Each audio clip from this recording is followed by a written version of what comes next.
Bir yigit o'z xonasida vafot etdi. Shunda eshikni ochishga harakat qilishdi, lekin ocha olmadilar. Onasi yordam so'rab yigitning tog'asiga murojaat qildi va eshikni buzib ichkariga kirganda ular bu qayg'uli va og'riqli manzarani ko'rdilar. U butunlay yalang'och holida o'lgan edi va behayo film esa yoqiq edi. O'lim farishtasi uning oldiga shu holatida keldi va u endi o'sha gunohning ustida tiriladi. Ogoh bo'linglar ey Allohning bandalari, Allohga qasamki o'lim har birimizga jon tomirimizdan ham yaqinroqdir. Hayot faqat Allohga ma'lum bo'lgan tezlikda o'tmoqda. Uylaringizni mustahkamlang. Uylaringizni duo bilan mustahkamlang.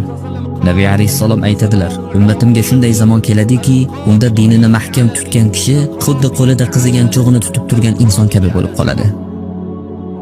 G'ariblarga tubo bo'lsin. Ya Rasululloh, g'ariblar kimlar deb so'rashdi.